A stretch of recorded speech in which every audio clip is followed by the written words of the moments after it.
Hi, I'm Baz Idoine, the cinematographer on The Mandalorian, and you're listening to The Go Creative Show.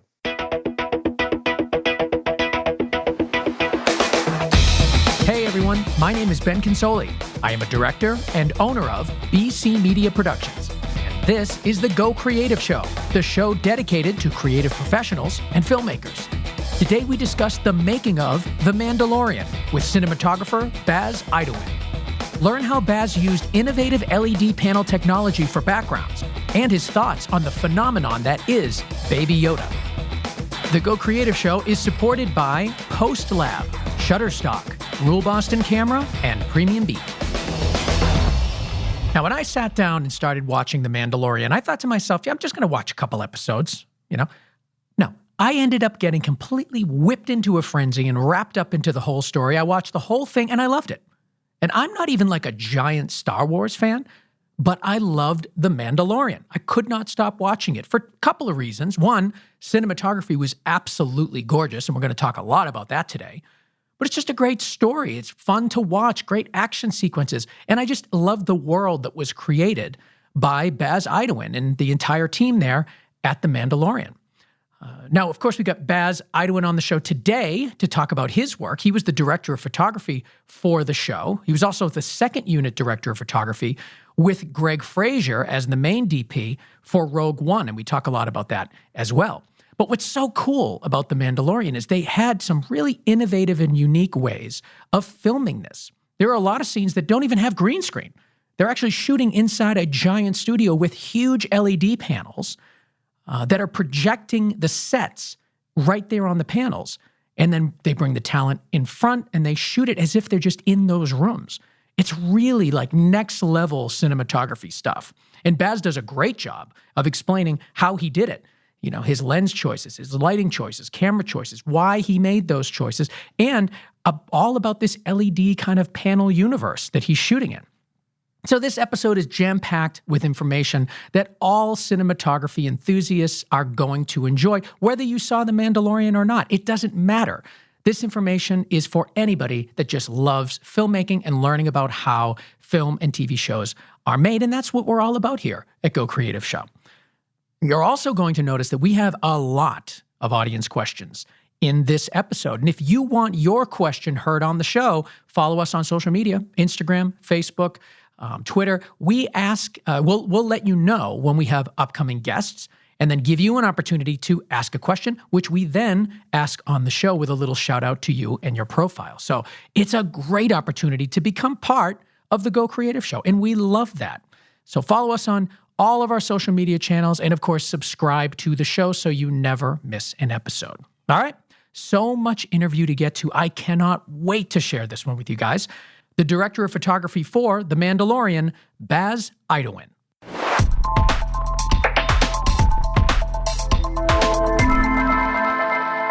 So I'm here with Baz Idoine, the director of photography, one of the directors of photography for The Mandalorian. Baz, thank you so much for being on the show. It's my pleasure. Thanks for inviting me. Now, right away, I'm saying one of, because there were two on this show, and the previous DP, or the other DP that you're working with, was also a guest on Go Creative Show. So I'd like to kind of start there and talk about how the two of you got together and how you worked together on this show. Yes, Greig Fraser. Yeah. I'm extraordinarily lucky in that he and I got on very well when we were first introduced to each other about 6 or 7 years ago. And we developed a good, strong working relationship. I was his assistant DP or co-DP or additional photography DP or second unit DP on a number of projects.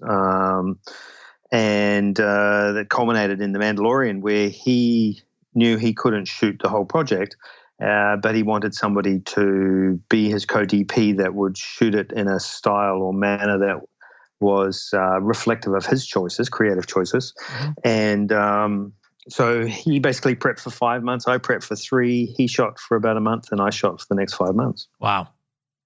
Now, you guys worked together on Rogue One, which is where Greig was first on this show to talk about his experience doing that, and Lion was what he was promoting at the time too. Right. So you were involved in Rogue One with him, but what was your role in Rogue One? I was a second unit DP. Okay. And so making that jump from second unit DP to DP, that I think is like, that's a dream for a lot of people. We did a whole episode about second unit and what it means and, what the relationship is with the director of photography. And that jump that's a highly coveted position. That must have been an amazing experience for you. Yes, very, very much so. I was very, the jump, I was very happy to make the jump. I have been in the business for a very long time. I've done the hard yards. I've done a lot of additional photography for a lot of fantastic DPs and directors over the years, and always wanted to be the main DP, to shoot myself. So Greig really gave me the chance to do that on The Mandalorian by getting it going and then handing over the reins, and he went off to shoot Dune while I shot the rest of the season. What is it about second unit, or is there something about second unit that makes you a better, I don't even know what to call it, first unit, primary DP? I don't even know what the distinction is in the titles. But is there something about an experience in second unit that helps you when you are the main DP? Well, it's experience. It's getting the hours under the belt of working on set. You have to make creative choices at every minute of the day. And if they're valid creative choices, then you shoot successful images or sequences. But as a second unit DP, you have to keep all of those creative choices in line with what the main unit DP and director want the show to look like, the film to look like. So it's you don't have the leash is not totally off, and that you can't totally make up whatever you want for each scene. You have to follow you need to be following a creative guideline. That's the second unit DP mantra to some extent. So you may not have as much flexibility, but you're still responsible for a ton. Oh, extraordinarily so. Yes, you have the same amount of work to do as the main unit DP, but perhaps those initial creative choices that were made with the director and the DP in the nascent stages of production or pre-production of determining the style of the film, you're not necessarily involved in that because that's the main unit DP's purview. Is that it's their job to find a style for the appropriate style for the project. There's something, and I may be digging too deep into this, which I often do, as our listeners know, but I kind of feel like second unit a lot of times is doing landscapes. They're doing a ton of exteriors. They don't necessarily have the main stars in the shot, but they're grabbing all of that textural stuff. And I feel like Mandalorian especially, it lives so much in these wide landscape shots. Like there's such an appreciation for the environments in this. And as I'm watching it, and I learned that you were second unit on Rogue One, I'm kind of like, there must have been something there in the training that second unit does that makes you so in tune with the value of really well executed landscapes and wide shots. I mean, am I digging too deep into this, or do you think there's something there? No, I think you're actually skipping along the surface. You're not going too deep at all. Second unit is you can do a lot of exterior work in that respect. There's a whole range of second unit work that you could do. On Vice, Adam McKay and Greig wanted me to explore the intimate lives of all of the characters. So for every scene that we would shoot, I would go into the set and then do these just whatever range of shots that I wanted that were character explorations. And these were not landscapes, these were intimate small shots of portraits on the wall or photographs or people's belongings and stuff like that. Whereas when I did second unit on Sniper, American Sniper, I mean, basically there was a lot of work that we did that was all big, huge action stuff that wasn't necessarily landscapes, and it wasn't small, intimate work. It was intense drama. So the range of second unit work that one can do is extraordinarily diverse, really is. The thing that I learned, because I shot second unit for Paul Thomas Anderson as well on The Master, or additional photography for Paul, and the the thing that second unit photography gave to me, I had the ability to do, or to learn from, was that actually every shot needs to advance the story. That's the storytelling is the most important thing, whether it's landscapes or not. And the thing with Star Wars that I learned on Rogue One, or that I knew inherently, and that we discussed in great depth for Mandalorian, is that there needs to be a sense of epic scale. Star Wars is a combination of epic scale and intense human drama. So, or alien drama, depending upon the creature. Yep. So finding the ability to combine the sense of epic scale with intense human drama, which I thought we did quite successfully on Rogue One, and on Mandalorian, obviously. So Mandalorian was one of our guidelines, was to follow the photographic style, obviously because Greig and I had worked on Rogue One. But that Rogue One was one of our visual guides. Alan Alameda on Facebook wants to know what the pressure is like working on a Star Wars universe film. I imagine there's got to be something, because the audience is so rabid and so demanding and critical, you know? What does it feel like from your perspective? I wouldn't say the Star Wars fan base is rabid. I'd say that they're particularly involved and have they have a very keen sense of what is right and wrong. It's such a deep galaxy that that people can dive into it as hard and long as they want. And so, the fan base is very involved. Yeah. And because of the length of the time that the Star Wars story has been told, and the number of formats, whether it's features or animation, and the books, whether it's canon or not, there is a lot of pressure, because it's a great story and we want to do it right. Let's get into the look of the film, of the series. It's absolutely gorgeous. The work that you guys did, you and Greig, it really is. It's just so fun to watch, and it's like the pace is great, and it just gives you an opportunity to enjoy the cinematography. Sort of the way that like Breaking Bad was for me, where some of the shots just lingered for a while. You can really absorb the environment. I absolutely loved it. And Brian Walsh on Facebook wants to know how much was shot on location versus green screen. And I do too, because I've been hearing that there's a lot more done practically than one may assume. Can you talk to us about it? Yes. So we shot on practical sets, on studios, on stages. We had a backlot, a small backlot that essentially was a blue screen environment where they would build large exteriors, small streets, village streets, exterior villages, the village from episode 4 on Sorgan, the street in Navarro, where the planet where Greig Fraser is, sandy planets, the Avala planet, parts of Tatooine. That was for all of the exterior work. But then we had an interior stage, a large stage that had the LED volume in it. Have you heard of that? Talk to us about that, because that is particularly interesting to me, how this is kind of the new way of, I guess not necessarily green screen replacement, but it's an addition to it, and it provides a new way of shooting this type of stuff. I'd love to hear about it. The LED volume is a large circular room or space, around about 75 foot in diameter circle, almost a complete circle, with a ceiling at around about 20 feet tall.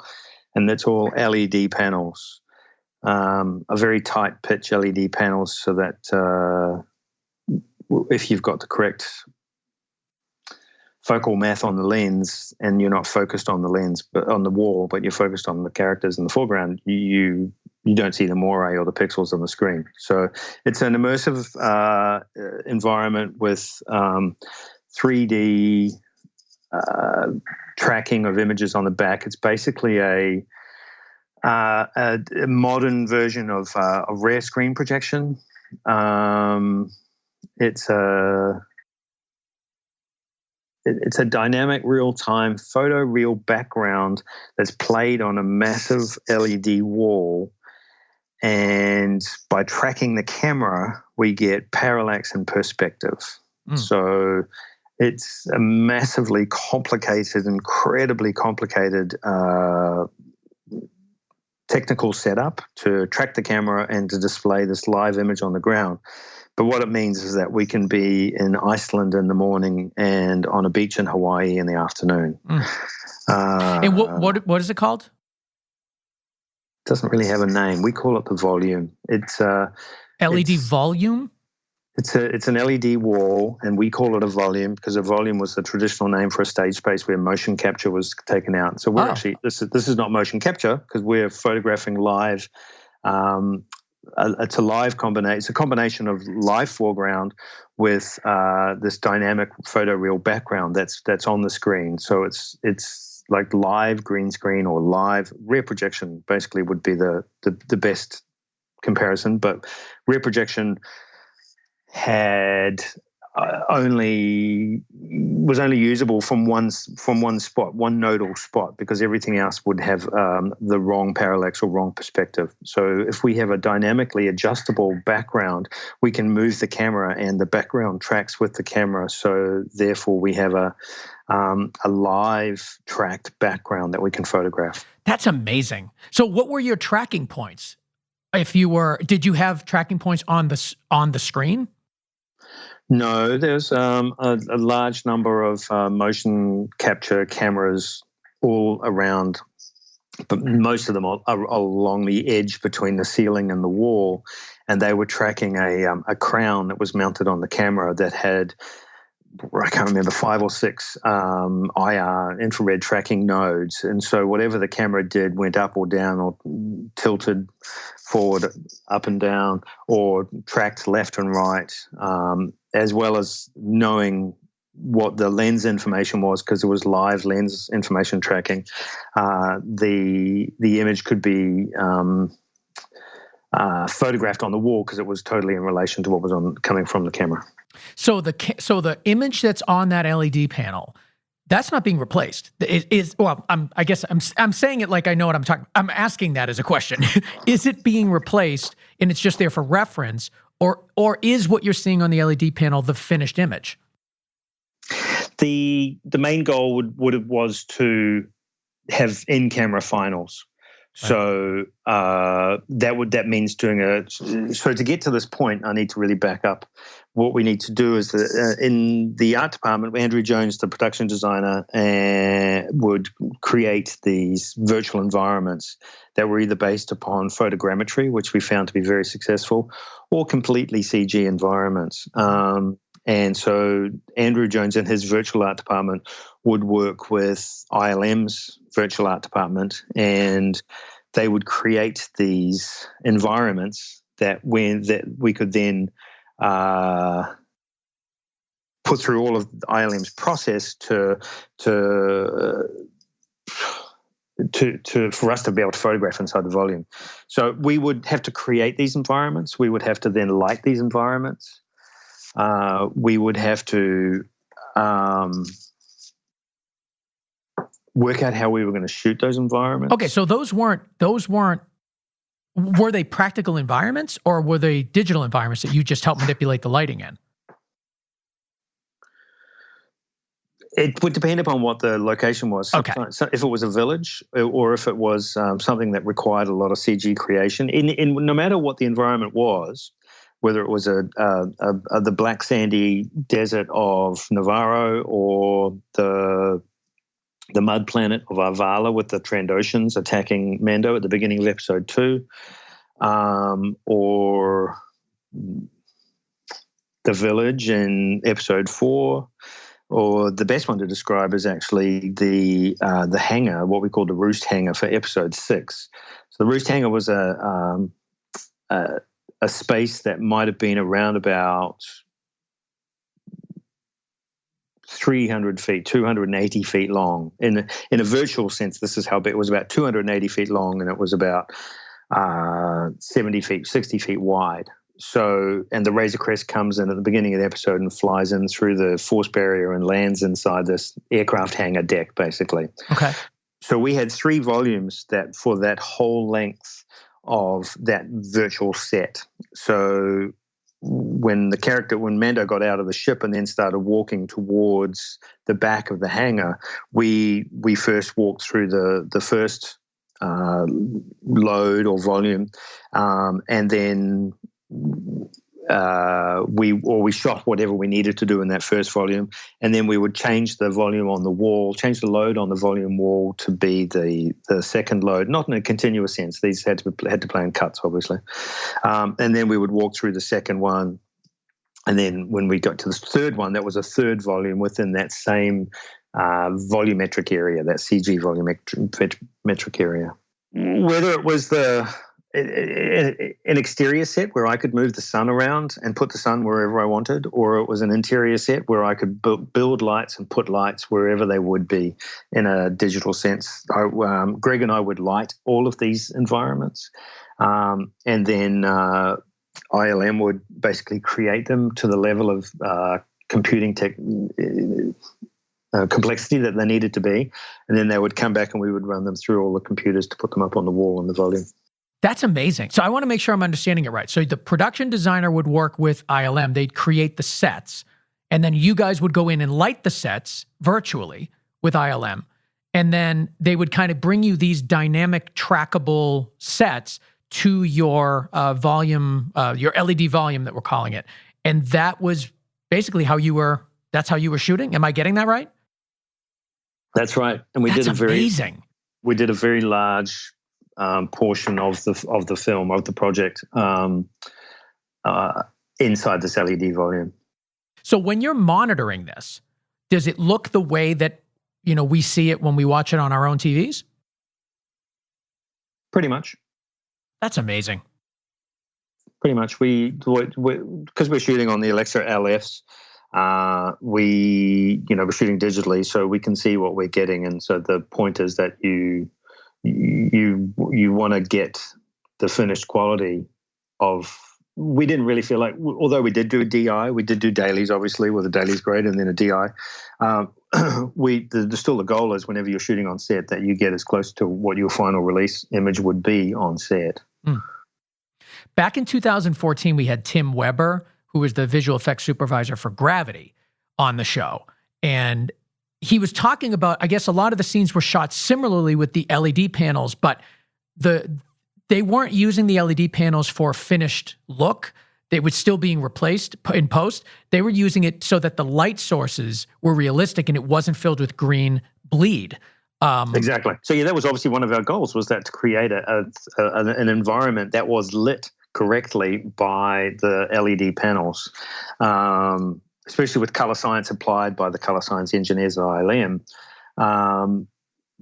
Because the difference between something that emits yellow and something that then records yellow needs to be computed so that the appropriate yellow might be put through the emitter, the LED, so that the camera actually sees the correct yellow, let's say, as an example. But yeah, as a 3D lighting environment, that was one of the goals. Greig built a large volume space for Rogue One that was ostensibly just a lighting environment, but when we were working with John Knoll from ILM, it was so dramatic, so fantastic, the quality of the images that they provided of the animation for the escape from Jeddah, or some of the other cockpit work when they were flying, either flying into Edu or certainly escaping from Jeddah, or when they're flying above Scarif and the X-Wing pilots are flying in through the force field gate and down into Scarif. The image was so fantastic that we were really disappointed that we couldn't photograph the wall at all, because the pixels that we had, the technology for the pixels then was 9 millimeters between each pixel. So it was very big.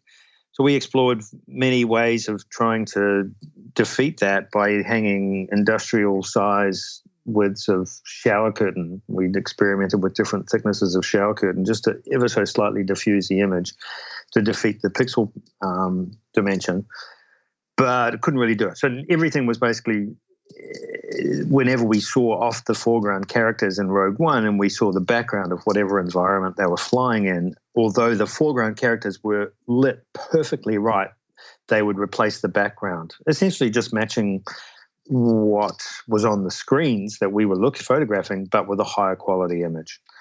So what we do now is we're 2.8 millimeter pixels on the Mandalorian. So and you're talking about the pixels in the screens, the LED screens.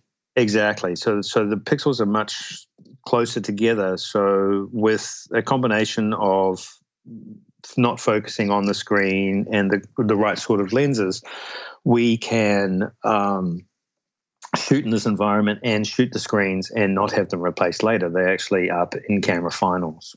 How big are these rooms? It's around about, we did a test in June to make sure the technology would work, and that was about a 30-foot diameter, 35-foot diameter volume. This volume is 75-foot in diameter and about 20 feet high. Season 2, we have a slightly larger one. How did you feel? I mean, it's a good space, but it can be cramped at times with everybody on the frame and, your whole crew there and everything. I mean, did it feel cramped at all to you? There are challenges in regards blocking to work out how you can fit in what you need to fit into the space. Yeah. So you have to make a value judgment early on about the size of the space and how you're going to use it, and what is it really worth the cost, the time and money to build the virtual sets to shoot on there, because if it's not a big enough space, then you're wasting your time. So we spend a lot of time in pre-production in VR, where we build all of these sets in VR, and then we scout them. So, upwards of 5 or 6 people, director, producers, DP, production designer, VFX, we can scout together in these environments, and we can put up lenses and work out. It's all the same technology that Jon Favreau and Caleb Deschanel worked out with Lion King. I listened to your interview with Caleb about Lion King. And, thanks. Yeah. I wish I could sound as astute as him, but Caleb's a genius. So we do a lot of scouting in VR, and therefore we can work out the size of the sets and the size of the volume and how things work. But we can do a lot of lensing in that environment. We can work out how far away the lenses can be or need to be. Will they fit? Will the shots that we want to execute, will they fit inside the volume?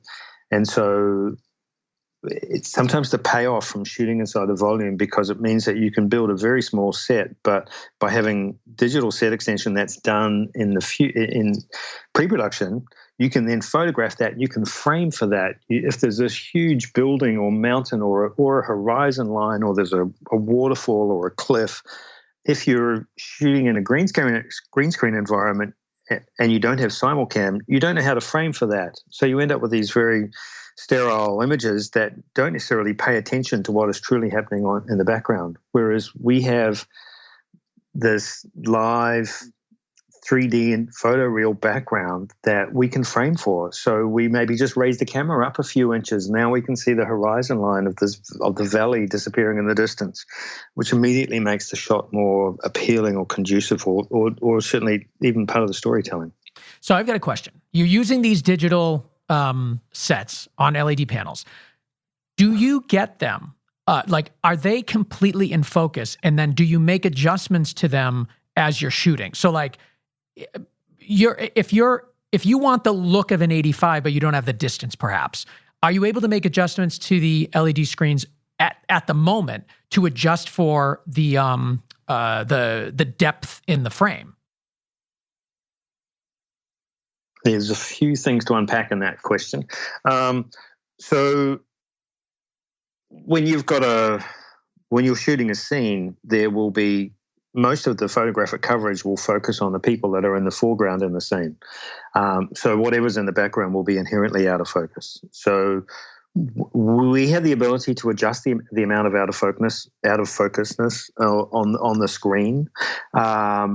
But we use these lenses from Panavision that Dan Sasaki made custom for us. They're a 1.65 squeeze anamorphic lens that uses the whole sensor on the Alexa LF that gives us a native 239. So we have a lovely widescreen, filmic widescreen feel or look, which was one of the original designs and goals to a Star Wars TV show needed to feel like a Star Wars movie. And so we wanted to shoot 239.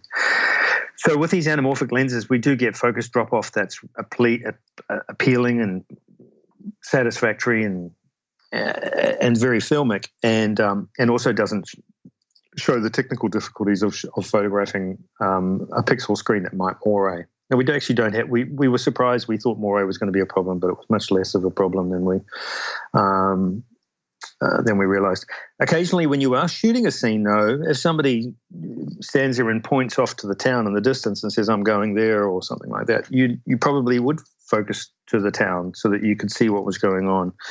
So we had a few little photographic tricks that we did. We either would focus nearly to the wall, nearly to the screen, but generally, if the screens had to be in focus, then they would probably be replaced later. So then we would just put a specific green screen on the LED volume in the area that we wanted to be, whether it was the whole frame or part of the frame that we wanted to drop in a photoreal image later that was not in any way compromised by pixels.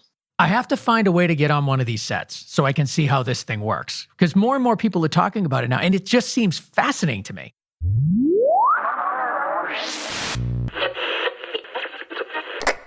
There is so much more to talk about with Baz Idoine, but before we get there, I want to talk about Post-Lab. Now, I have been a huge Final Cut Pro 10 advocate for many, many years, as I'm sure a lot of you guys know. I converted my entire studio over to Final Cut within the first 3 months of release. Yes, I was that person that jumped right in head first, and I absolutely love Final Cut. But Post-Lab is the next big evolution and revolution for Final Cut, because it is a collaboration tool that enables users to share libraries, track and save changes, and they make sure that no more than one person is working on a library at the same time, which is huge. That means you get zero conflicts, plus a recallable history of your project. Now, this is what Final Cut Pro 10 users have been waiting for. Yes, there were ways to share libraries before Post-Lab, but Post-Lab takes it to a whole different level. This is a must-have app for Final Cut Pro users. Now, the best part is that Post-Lab runs on a cloud that is purposely built for Final Cut Pro 10 libraries, making sure that they do not break, which can happen if you use libraries on a run-of-the-mill cloud service. You know you've all tried it, and you know it has not been successful all the time. That is not the case when you're using Post-Lab. You're working on a cloud that's made for Final Cut Pro 10 libraries. Your libraries will not break. It is rock solid. Plus, the collaboration tools are amazing. It's great. Within a production, collaborators can set up and assign tasks, comment on changes, and set statuses on the libraries. There's so much there packed in to Post-Lab. It's a must-have for Final Cut Pro users. And here's the cool thing. You're going to get 3 months free by going to gocreativeshow.com/Post-Lab. 3 months free. Why wouldn't you give this thing a shot? So all of my Final Cut Pro 10 people, my brothers and sisters in the world of Final Cut Pro 10, join me in using Post-Lab. You get 3 months free at gocreativeshow.com/Post-Lab. I'm going to let you in on a little secret. When big, huge production companies come to Boston to film their commercials or their movies, they are using Rule Boston Camera for their rental equipment. They are. I use Rule. Everybody uses Rule because it's the best. They have a gigantic inventory. They have incredible customer support. They're going to make sure that you completely understand how to use the equipment before you take it out for a rental, and they are committed to supporting you the entire time you have the equipment. Now, they don't mess around, those guys. They've been in business for nearly 40 years. They are known throughout the industry as a leader, especially in the New England area. And that's why I absolutely love those guys. They are committed to you, and they're committed to your production. You really have a production partner when you're working with Rule. So visit their website at rule.com, RULE.com, and check out their inventory. There's a whole section there called Learn, where you can get access to a bunch of videos of them doing some training seminars. It is just chock full of information for you. But the thing you want to know is that they're reliable, they got a huge inventory, and they are supporting you. And that's what Rule is all about, right? RULE.com. Check them out for yourself and experience the Rule way.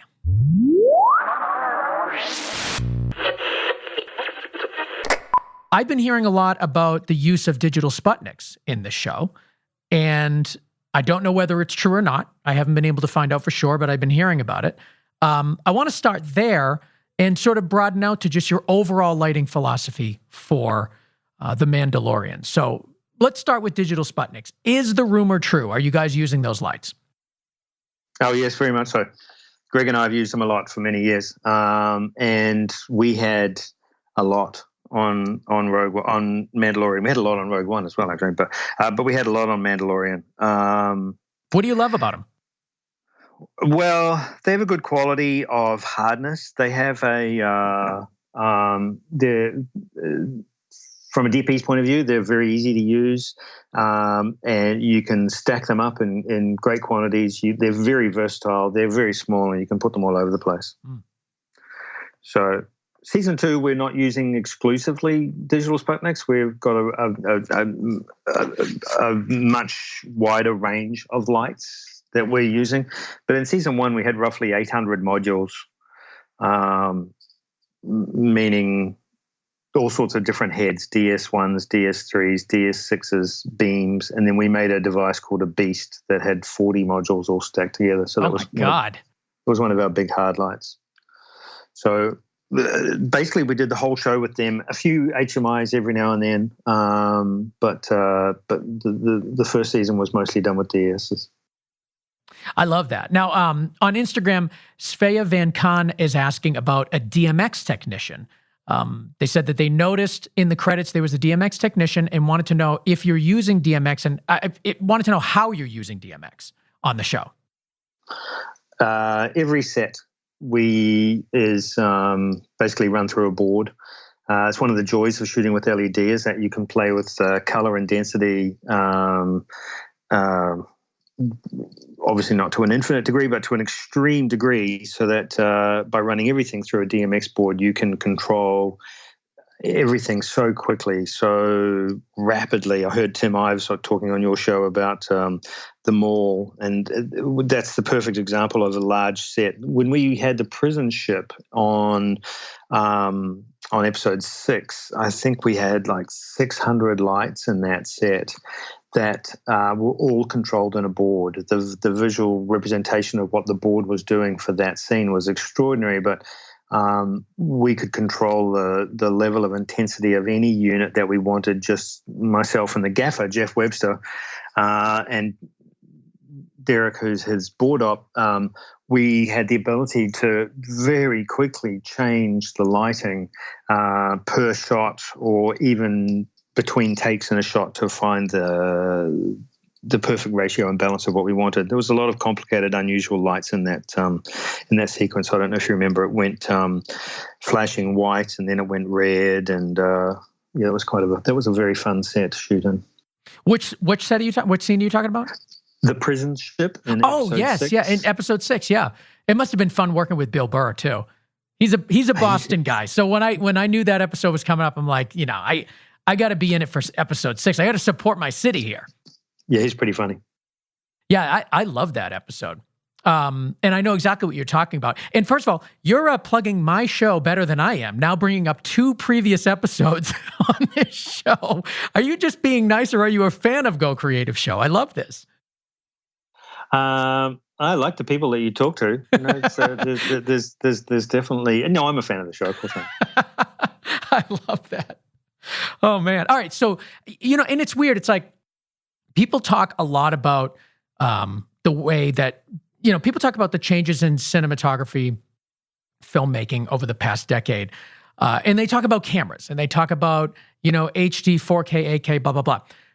But really what I've seen is that there's been probably even more significant changes in lighting, in the way that we're using them. I mean, it's not just tungsten versus LED anymore. Now, there's a lot of programmed lights, and there's a lot of, like we're talking about now, DMX technicians and working. I mean, it's amazing how different the lighting techniques on film and TV shows has been in the past 10 years. It's crazy. I mean, you must have seen it yourself, of course.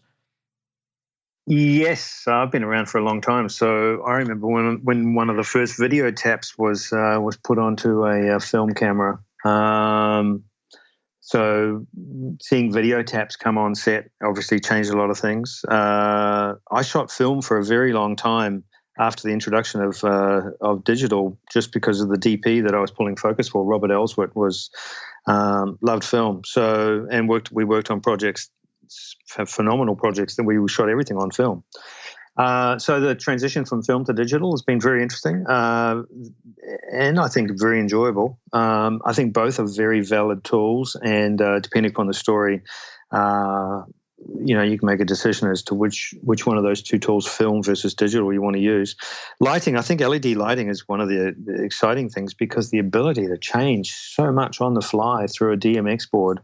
The quality of light is, it's still getting there. There's a lot of things that some of those big old 5, 10, 20K tungstens or HMIs with those big, huge elements, the Fresnels at the front. I'd like to see a time when we get into those, when LEDs become big enough that we can actually get some sort of light like that. But the lighting changes of the lighting world, or the lighting available lighting tools in the last even 6 years, I'd say, are phenomenal.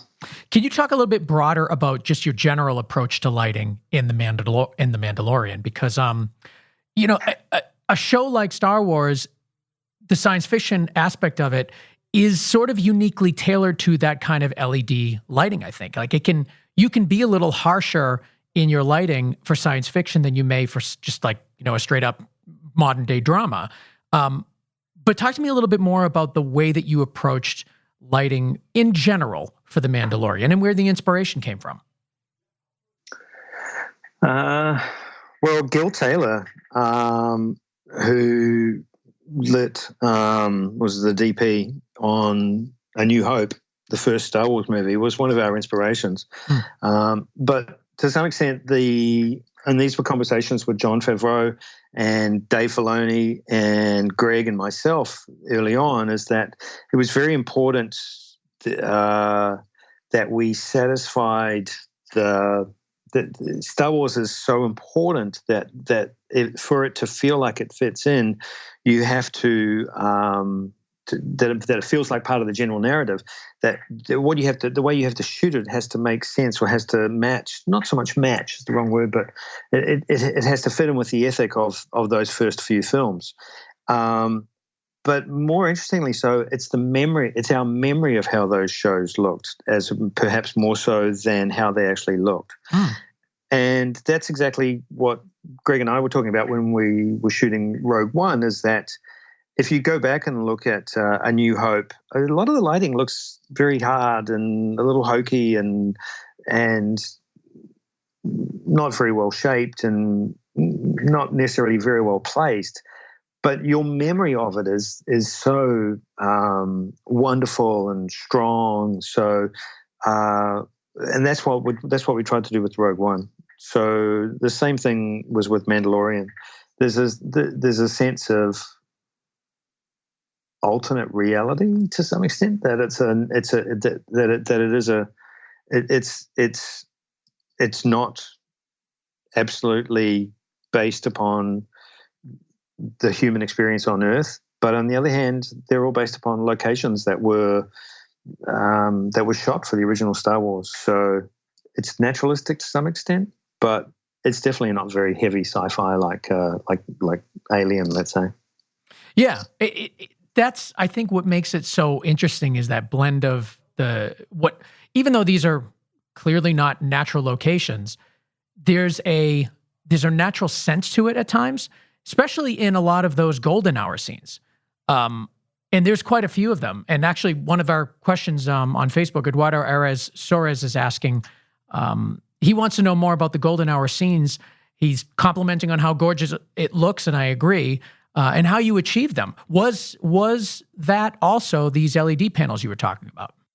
Yes, most of those magic hour scenes were shot inside the volume, and that's one of the benefits of the volume, the LED volume, is that we have the time in pre-production to map out what the shots are and the angles, and so therefore where the sun will be and how bright the sun will be and what level of atmospheric haze there will be. So when I said that we could be in Iceland in the morning and Hawaii in the afternoon, travel costs are cut down, but also the ability to shoot a full day of shooting at magic hour is not something that you can do in the real world. On great film that I worked on, Michael Clayton, we had a sequence with George Clooney getting out of his car, being despondent, getting out of his car in the middle of the countryside at dawn, in that very low light before the sun has come up, and seeing a horse up or a group of horses up on a hill. And he went up to the horses to relate to them, luckily, because his car blew up. Sorry if I gave away. Spoiler alert. Spoiler. But we shot that over 5 dawns and 4 dusks in upstate New York. And it was very complicated, very difficult, maybe 1 or 2 shots per time event, dawn or dusk. And beautifully executed. Robert Ellsworth's a master, and Tony Gilroy, the director, is also a phenomenal director and appreciator of light and performance, and I think that's a great sequence. So very, very difficult to do and expensive, whereas we can create a dawn or a dusk or a moment of low light in the middle of a storm or something like that will extend all day. So we can shoot for it all day. We can go and have lunch. We can come back and the lighting condition is the same. So it's quite an extraordinary tool for us to have, to be able to create these beautiful lighting environments. We had Faden Papamichael on talking about Ford versus Ferrari. And I don't know if you saw that film, but they do a lot of like magic hour shots. And I have not seen it yet. It's crazy. It's like it was all naturally done. So they only had like half an hour to shoot something, and they would prep all day and shoot it just at that moment. It's crazy. It's traditionally how we used to do it. And, I spent many years doing it, where you go to a location and you in the morning, you shoot stuff that's light appropriate, as Caleb was saying the same thing about Lion King. And then at lunchtime, you try and shoot stuff that doesn't really, matter, or you have to silk the sky because the light above is particularly harsh, and then you save some of that beautiful work that you want to do at the end of the day. A bunch of people wanted to know about how you dealt with the reflectiveness of the Mandalorian's armor. Oh, yeah. It was not easy. Having the 3D lighting environment inside the LED volume, obviously that was one of a strong selling point for using it, because he's just a mirror ball, and reflecting all of that light was, incredibly challenging. So there was a strong desire for every shot for there not to be any VFX fixes to remove bad things reflected in his helmet. And I think most of the time we didn't need to do any of those VFX fixes. There were a few that probably needed to be done where something was reflected in him. But most of the lighting that we used in the environment was such that we tried to make the reflections usable in Mando, as well as the human faces or the creature faces next to Mando look okay. Did you have to worry about that with those LED screens? Were they causing a problem for you? No, they were solving a problem. Really? Yeah, because it created a lighting environment that was actually accurate and representative of what was supposed to be going on, of what was a real lighting environment. So then if I needed to add lighting elements to light faces or people beside Mando, that would be then when you might need to fix reflections. There's a lot of talk about the Mandalorian being reminiscent of Westerns. I want to get your thoughts on that. Were you inspired by them? And was there anything that you did in the cinematography or the lens choices that helped support that? The lens choices were, obviously what I said was earlier is that we selected these lenses, these 1.65 anamorphic lenses, 1.65 squeeze. That's in difference to 2 times squeeze, which is the traditional anamorphic squeeze lenses. That gives you a widescreen image, and so the anamorphic gives you a slightly Western feel, but framing definitely was something that we did. We wanted to. How can I backtrack? Jon Favreau and Dave Filoni very much wanted the show to feel like The Mandalorian was a gunslinger, a roaming gunslinger through the Western type landscape of the galaxy. And so Western tropes were themes that we leaned on heavily for most episodes. Were you inspired by any specific films? Like, did anything... did you watch, knowing that you wanted this to be kind of a Western world, did you go back and watch any old spaghetti Westerns or anything like that?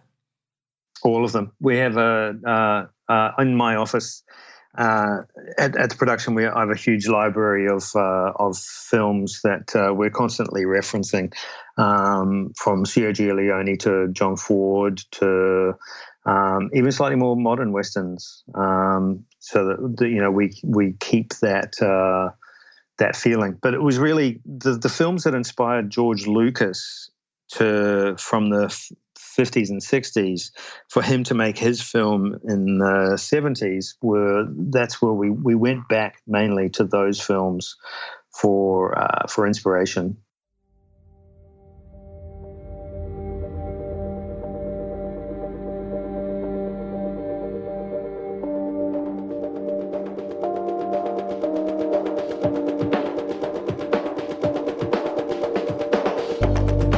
You are listening to the PremiumBeat.com Song of the Week. This one's called Endgame by Arteria Productions.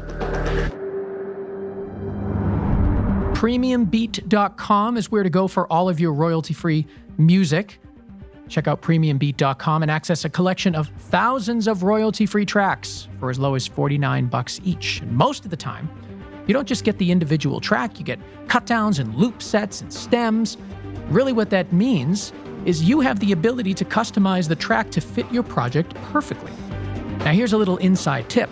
When you go to PremiumBeat.com, scroll down to the bottom and learn those key commands. They're not hard, it'll only take you a couple minutes, but it's going to make your browsing game so fast. You're gonna absolutely love those key commands over at PremiumBeat.com. So there you go, fantastic music, super low price, great navigation. It is everything you want in a royalty-free music hub. PremiumBeat.com.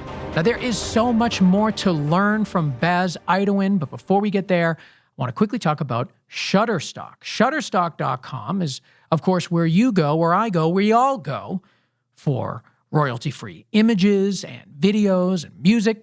But I want to draw your attention to Shutterstock Select, which is the upper echelon of what Shutterstock has to offer. We're talking about thousands of cinema quality clips created by industry pros on cutting-edge gear. I'm talking RED cameras, Zeiss Master Prime lenses, and more. And they got great prices. All the Shutterstock Select clips are $3.99, and that includes unlimited worldwide usage. So this is something to absolutely check out. They're already put in fantastic, easy categories, but the footage looks so good.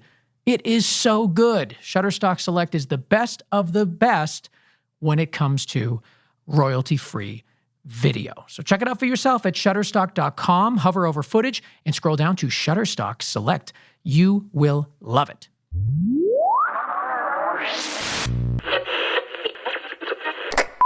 Now we have to talk about Baby Yoda. This has taken over the world. Baby Yoda has taken over the world. It's incredible. Did you know that it was going to be as big of a phenomenon as it is? I think most of us on set knew that it was going to be well received. We didn't think that it would be changing so incredible, so life changing. He's a little cute guy, that's for sure. We've all been in love with him for about a year and a half. So I'm really happy that the world's now experiencing him. I don't think any of us knew that he was going to become as popular as what he is. It really is incredible. He's so damn cute. You can't help yourself. As I was watching it, I'm like, oh my God. Like, it starts off and it's really cool, you know, Baby Yoda, just it's just an interesting thing in this world that you've created here. But then you just can't help but love that stupid thing. It's crazy. Truett Morrow on Facebook wants to know how much of Baby Yoda was CGI versus puppets. And it seems to me that most of it was puppets. That is true. Most of it is puppets. There is a couple of CGI moments where a puppet can't accurately climb up a chair or walk down a ramp.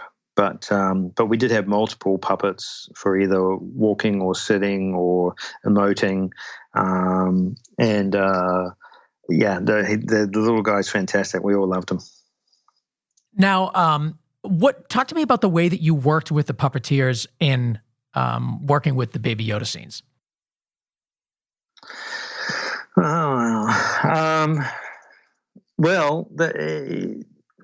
It's really a combination of working out exactly where is the best position for the puppeteers to be to get the best performance out of the puppet, and then how much occlusion of the puppet is there from the camera from them to the camera, or occlusion of all of the lighting setup that I've got by the puppeteers. So and then what compromises or what changes you can make to the lighting setups so that you accommodate where the puppeteers are. And obviously, if you're shooting a scene with puppeteers, you shoot a clean plate, and then you shoot the scene with the puppet and the puppeteers. And so you just have to make sure that the lighting on the child is not compromised by where the puppeteers want to be. So these are puppeteers manipulating Baby Yoda, like on set, in frame, or are they doing it, remotely from somewhere offset? Both. There's occasionally it would be a fully animatronic puppet that is either probably just sitting there or standing somewhere, and they're totally using the animatronic controls, wireless controls. But if they needed to do some other work, or if it needed to move slightly, or if its hands needed to move, then there would be a puppeteer on set. Or there might be a puppeteer underneath it, maybe moving it, assisting it and turning it and stuff. So there was a good mix of completely animatronic and a puppeteer on set, in camera. I can imagine that becomes a challenge with blocking sometimes, lighting sometimes. There must have been points where you sort of thought to yourself, like, can we just do this offset so you don't have to be on set right now? I mean, was there ever any conflict between you, the puppeteers, the talent? Did it ever get annoying? Well, obviously there are often moments where things are challenging, but you don't make them annoyances; you make them challenges to rise above. The day is a constant parade of difficulties that you need to overcome, and I think if you get annoyed, then you're not doing your job right, or you're not going to get through the day very well. That's true. Yeah, there are times the cockpit was very small, and there's lots of scenes inside the Razor Crest cockpit, and the baby's in a lot of them. Yeah. So yeah, it's complicated, it's difficult, but there are challenges to rise to and above. In our last couple of minutes, I want to talk about your personal, feelings towards different scenes in the Mandalorian. So, is there a scene that you can point us to that maybe was extraordinarily challenging or rewarding, something that you want to call out as, maybe a great achievement for you on the series? Well, there's such a combination of there's individual shots that I remember that I just loved, that are spectacular. Like in episode 2, when he's outside the Mudhorn cave and he's just getting ready for battle. Or there was a particular moment when he is outside the Mudhorn and he is defeated. His weaponry is all broken or spent. He's got nothing. The Mudhorn's about to charge him, and all he can do is very, very limply lift up his vibroblade, his knife, because that's the only defense or the only thing that he can do. And as the mud horde charges him, and then it stops because the child lifts him. That was a really lovely sequence to shoot because it was really there was some beautiful photographic moments in that I really enjoyed doing. It was really great. But I have to say, it's very hard to pick out special moments because there's so much of it. Every episode's got something spectacular and enjoyable. I really love characters. I really love working with what I really love doing is telling a story. So there were moments in episode 6 where we were getting deep into character, into study and exploration that I really enjoyed. So I think that's probably, photographically, yes, I love some of those things are fantastic, but actually being able to tell the story is perhaps more enjoyable at the end of the day. We got a couple of post questions if you have the time.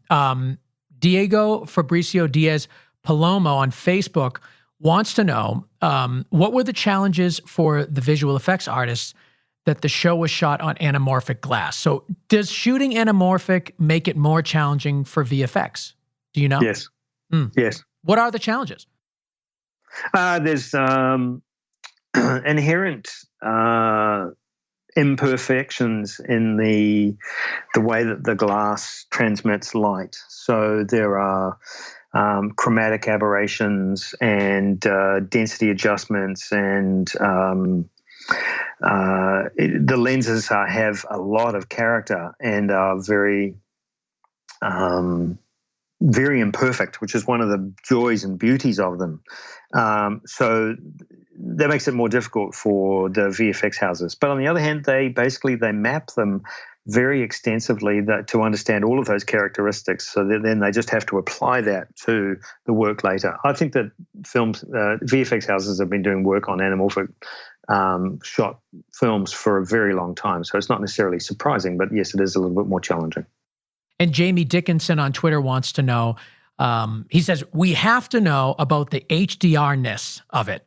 So I guess HDR is still relatively new. A lot of streaming networks are starting to implement it, but it's certainly not widespread as much as it may be in the next few years or so.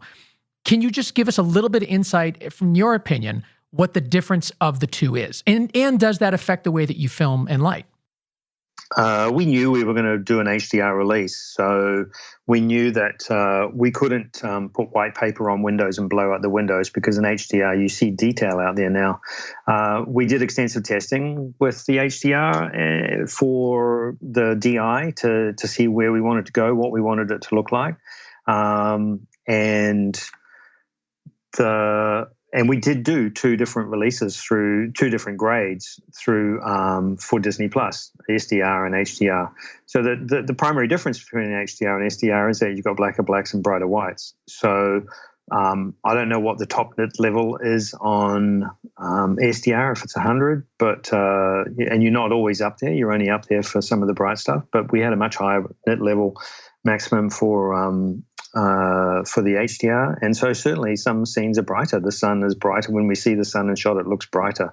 When you see a hot sky, it looks brighter. There's a little bit of color difference sometimes that happens, but nothing that's unmanageable. Certainly seeing bright windows. If before on an SDR image, maybe you had a bright white hot window. When you're shooting an interior scene in HDR, you might see detail outside that window. So then you have to be careful about what you see outside that window. Are you monitoring for both on set? Not continuously. Occasionally, if I suspected something might pose an HDR challenge later. Well, I can't thank you enough for being on Go Creative Show and sharing your experience shooting The Mandalorian. I mean, come on, that is it's a huge show. Clearly the biggest on Disney Plus, really the biggest show that anyone's been talking about since its release. It is a massive success. And I mean, wow, it must feel good to be in your position right now, knowing there's a season 2 coming out and having a hit on your hands. Thank you very much. Yes, it's unusual to. I haven't done a lot of TV, so normally in all of the feature films that I've done, when they are released, I'm working on something else, or I'm in a different country working on a different project. So now that I'm working on season 2 while season 1 of Mandalorian is coming out, it's been a very enjoyable experience. Well, invite me to set. I want to see how these LED panels work. I would love to give Go Creative Show the scoop on the behind the scenes for season 2. We'd love that. Oh, very good. I can tell you that there'll be two extensive articles on in the ASC magazine and the ICG magazine coming out in February. Oh, nice. That's awesome. Baz Idoine, you can find him on Instagram, right? You have an Instagram? I do. Awesome. And what's the handle on Instagram? It's just your name? Yes, it is. Just Baz Idoine. All right. BAZIDOINE. And of course, your website as well. I'll put all of that in the show notes so you guys can check it out. But The Mandalorian out right now, the entire season on Disney+. Baz, thank you so much for being on Go Creative Show. That's a pleasure, Ben. Thank you very much.